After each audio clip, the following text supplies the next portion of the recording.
নিশ্চিত নিরাপত্তা গার্ডদের লক্ষ্য এই মন্ত্রে উজ্জীবিত হয়ে আপনারা সর্বদা আন্তরিকতা, পেশাগত দক্ষতা, কর্তব্য নিষ্ঠা, সাহস এবং দেশপ্রেমের শপথে বলীয়ান হয়ে দায়িত্ব পালন করে চলেছেন এবং করছেন।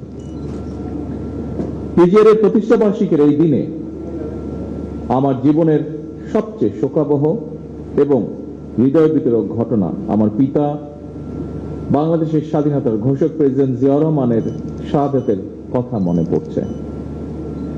1981 সালের 30 মে চট্টগ্রাম সার্কিট হাউসে প্রেসিডেন্ট জিয়াউর রহমানের শাহাদাত বরণের সময় কর্তব্য পালনরত পিজিআর এর কয়েকজন সদস্য শহীদ হয়েছিলেন।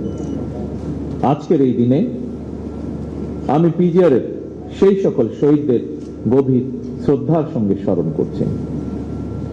আল্লাহর দরবারে তাদের মাগফিরাত কামনা করছি।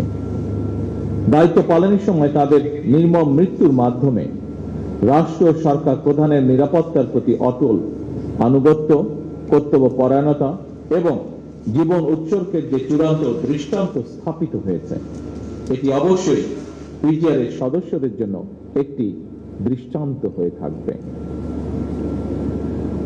উপস্থিত গার্ডস, অফিসার, জেসিও ও সৈনিকবৃন্দ, মহামান্য রাষ্ট্রপতি এবং রাষ্ট্রের গুরুত্বপূর্ণ ব্যক্তির নিরাপত্তায় 1975 সালের এই দিনে প্রথমে রাষ্ট্রপতির দেহরক্ষী ইউনিট নামে একটি নতুন রেজিমেন্ট আত্মপ্রকাশ করেছিল। পরবর্তীতে তৎকালীন সেনাবাহিনী প্রধান মেজর জেনারেল জিয়াউর রহমান 1975 সালের 19 সেপ্টেম্বর রাষ্ট্রপতির দেহরক্ষী ইউনিটকে প্রেসিডেন্ট গার্ড রেজিমেন্ট হিসেবে অবহিত করেন।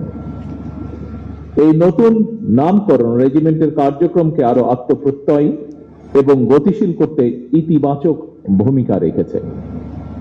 প্রেসিডেন্ট গার্ড রেজিমেন্ট পিজিআর প্রতিষ্ঠার ইতিহাসে মেজর জেনারেল জিয়াউর রহমান একটি অবিস্মরণীয় এবং অনুপ্রেরণামূলক নাম। উপস্থিত সুধীবৃন্দ, আমার বাবা মা দুজনেই বিভিন্ন সময় বিভিন্ন মেয়াদে আল্লাহর রহমতে রাষ্ট্র এবং সরকার পরিচালনার দায়িত্ব থাকায় সঙ্গত কারণেই পিজিআর এর কার্যক্রমের সঙ্গে আমি ছোটবেলা থেকেই পরিচিত। পিজিআর এর কাজটি অবশ্যই চ্যালেঞ্জিং, কারণ রাষ্ট্র ঘোষিত অতি গুরুত্বপূর্ণ ব্যক্তিবর্গের নিরাপত্তা প্রদানের পাশাপাশি রাষ্ট্রীয় বিভিন্ন আনুষ্ঠানিকতার দায়িত্ব পালন করাও আপনাদের অন্যতম কর্তব্য। এই দায়িত্ব পালন করতে গিয়ে আপনাদেরকে নানা রকমের পরিস্থিতির সম্মুখীন হতে হয়। এইসব দায়িত্ব পালনের ক্ষেত্রে আপনাদের বিশ্বস্ততা, দায়িত্ববোধ এবং কর্তব্য পরায়ণতার বৈশিষ্ট্য আপনাদেরকে নিঃসন্দেহে একটি সুশৃঙ্খল বাহিনী হিসাবে পরিচিত করে